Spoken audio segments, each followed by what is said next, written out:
Assalamu alaikum dear students. Today I will discuss Anglo-Norman period. Old English literature में Anglo Saxon के बाद जो period start हुआ था एंग्लो नॉर्मन पीरियड, आज वो मैं डिस्कस करूंगी। इसमें मैं बताऊंगी कि एंग्लो नॉर्मन पीरियड स्टार्ट कैसे हुआ और सेक्शन को डिफीट कैसे हुई, and then Anglo Norman period में इसका हिस्टोरिकल बैकग्राउंड एंड इसके इम्पॉर्टेंट वर्क्स, इस टाइम पर कौन से वर्क लिखे गए और इस टाइम पर इम्पॉर्टेंट राइटर कौन से थे, ये सब आज की वीडियो में डिस्कस करूंगी। तो शुरू करते हैं आज की अपनी वीडियो। सबसे पहले हिस्टोरिकल बैकग्राउंड कि नॉर्मन आए कैसे थे। तो नॉर्मन जो है एक ट्राइब जो कि एक फाइटिंग ट्राइब थी, मतलब फाइटर ट्राइब थी। इसमें बहुत अच्छी ये लोग फाइटिंग करते थे।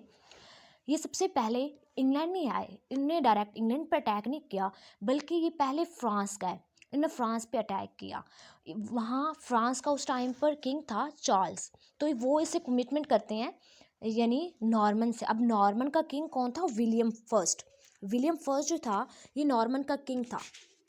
तो ये जो है सबसे पहले फ्रांस गए। वहाँ पर फ्रांस का जो किंग था वो था चार्ल्स। तो वो से इनसे कमिटमेंट कर लेता कि आपको जो चाहिए आप ले लें, लेकिन मैं आपसे फाइटिंग नहीं कर सकता, मतलब हम लड़ नहीं सकते, फ्रांस वाले हम आप लोगों से फाइटिंग नहीं कर सकते नॉर्मन से, तो जो चाहे आप लोग ले लो हमसे। तो ये लोग जगह का मुतालबा करते हैं, तो वो इसको वहाँ पर एक जगह देते हैं, अलग जो है वो सिटी दिया जाता है, नॉर्मेंडी जिसका नेम है। तो नॉर्मन जो है वहाँ पर रहना शुरू कर देते हैं। अब ये फ्रेंच कल्चर में चेंज, मतलब फ्रेंच कल्चर अपना लेते हैं, फ्रेंच वीमेन से शादी कर लेते हैं, फ्रांस ज़बान जो है वो सीख लेते हैं, फ्रेंच ज़बान सीख लेते हैं, मतलब सारा कुछ ये फ्रेंच का जो है अडॉप्ट इन्होंने कर लिया। लेकिन इन्होंने फाइटिंग नहीं छोड़ी, फाइटिंग ये फिर भी करते रहे। तो विलियम फर्स्ट जो कि किंग था नॉर्मन का, ये इसने अपने सोल्जर्स से कहा कि क्यों ना हम इंग्लैंड पे अटैक करें, वहाँ पर रूल ओवर हों। तो इन्होंने जो है ये इस फिल्म फर्स्ट जो है वो अपने 7,000 सोल्जर के साथ जो है वो इंग्लैंड चल दिए, यानी 7,000 7,000 सिपाहियों के साथ ही इंग्लैंड चला गया। वहाँ पर इंग्लैंड पे अटैक करता है और उस टाइम पर जो सेक्सन का यानी इंग्लैंड का किंग था वो था हार्लॉर्ड के साथ बैटल करता है। अब सबसे पहले ये अटैक कहाँ पे, कौन सी जगह पे करता है? हेस्टिंग टाउन था, वेसेक्स का एक टाउन है हेस्टिंग, वहाँ अटैक करता है। वहाँ पर अटैक करने से वहाँ जो है एक वार बिल्कुल स्टार्ट हो जाती है, तो जिसे हम बैटल ऑफ हेस्टिंग भी कहते हैं। ये नाम आप याद कर लें इस बैटल का, बैटल ऑफ हेस्टिंग। वहाँ पर यानी बैटल हुई थी। ये बैटल किसके दरमियान थी? हार्लॉर्ड और विलियम फर्स्ट, इन दोनों के दरमियान बैटल थी और हेस्टिंग के मकाम पर थी, इसलिए इसको बैटल ऑफ हेस्टिंग कहते हैं। तो इनके दरमियान वार स्टार्ट हुई। अब जो वहाँ पर जब ड्यूरिंग द वार ये समझा गया कि गॉडविंसन जो है, मतलब कि जो ये गॉडविंसन यानी हार्लॉर्ड हैं, इसकी ना डेथ हो गई है। लेकिन गॉडविंसन अपने सिपाही को बताने की कोशिश करता है कि मैं मरा नहीं हूँ, मैं भी जिंदा हूँ। तो जैसे ही अपना हेलमेट उतारता है तो उससे जो है इसको एरो लग जाता है, यानी तीर लग जाता है। जैसे ही इसको तीर लगते हैं, हार्लॉट को तीर लगता है, इससे इसकी डेथ हो जाती है, ये तीर लगने से इसकी डेथ हो गई। अब जो है यानी इससे, इसकी डेथ से नॉर्मन जो है उन्हें फतह हासिल हो गई और इसका जो नॉर्मन का किंग था विलियम फर्स्ट, यानी वो जीत गया। अब ये क्या करते हैं कि विलियम फर्स्ट जो है, अब ये रूल ओवर हो गया इंग्लैंड पर। इसने सबसे पहले पाबंदी लगा दी इंग्लिश पर, इंग्लिश लैंग्वेज पर, कि कोई इंग्लिश लैंग्वेज यूज़ नहीं की जाएगी।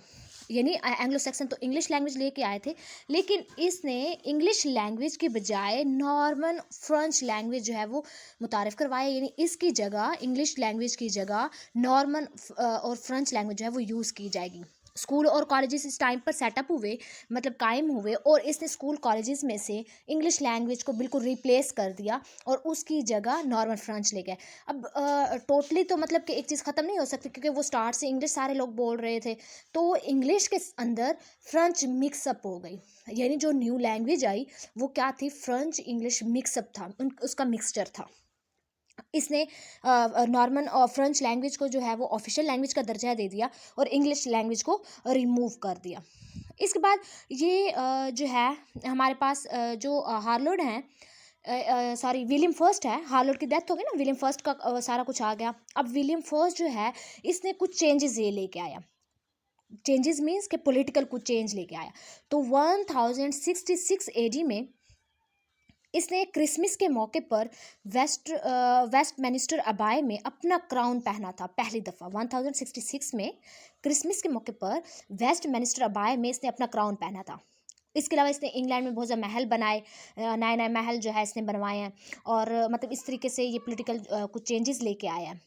अब अल्फ्रेड द ग्रेट, जिसका नाम बहुत ज़्यादा फेमस है, अल्फ्रेड द ग्रेट जो है इसने क्या किया था, इसने रिस्टोर की इंग्लिश को रिस्टोर किया। यानी जहाँ जहाँ इसने इंग्लिश को ख़त्म किया, किसने, विलियम फर्स्ट ने, उसकी जगह नॉर्मन लेके आया था, फ्रेंच लेके आया था, फ्रेंच लैंग्वेज लेके आया।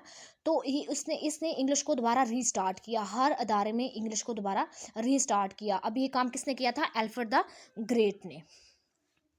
तो ये यहाँ तक था इसका हिस्टोरिकल बैकग्राउंड के नॉर्मन कैसे आए और नॉर्मन कैसे फतह हासिल की विलियम फर्स्ट ने। देन जो है इसका लिटरेचर, अब इस टाइम पीरियड पर लिटरेचर भी लिखा गया। इस टाइम पीरियड पे सबसे फेमस जो चीज़ लिखी जाती थी वो एपिक पोइम्स और रोमांस लिखे जाते थे। इसके बाद कुछ रिलीजियस टेल्स भी थी, फेबल्स थी, वो लिखे जाते थे, हिस्ट्री लिखी जाती थी, डिडक्टिक लिटरेचर लिखा जाता था। अच्छा, इसके अलावा जो है वो है जियोग्राफी जैसे है ये लिखी जाती थी, लिरिकल पोइट्री होती थी, स्टार लिखा जाता था, ड्रामा लिखा जाता था। तो ये इस टाइम का जो है फेमस लिटरेचर है कि कौन कौन सा लिटरेचर ये लोग लिखते थे। तो एपिक और रोमांस लिखते थे, रिलीजियस कुछ टेल्स ये लिखते थे। यानी ये रिलीजन जो है मीन्स को उसको भी साथ साथ ले के चल रहे थे। इसके अलावा हिस्ट्री लिखी जाती थी, लिरिक पोइट्री लिखी जाती थी, प्लेस लिखे जाते थे। इस टाइम के फेमस राइटर्स जो हैं वो हैं विलियम वेडिंगटन, निकोलस बोटॉन, जॉर्डन फैंटोसम। मीन्स के ये फेमस नॉर्मन राइटर्स हैं जिन्होंने जो है अपना वर्क और कंट्रीब्यूशन जो है पेश की इस एंग्लो नॉर्मन पीरियड में। ये था ओवरऑल एंग्लो नॉर्मन का हिस्टोरिकल बैकग्राउंड। इस टाइम पर राइटर्स कौन से थे, इस टाइम पर कौन कौन सा लिटरेचर लिखा गया। आई होप आपको आज की मेरी वीडियो जो है वो समझ में आई होगी। Thank you for watching my video. Please like, subscribe and share my videos.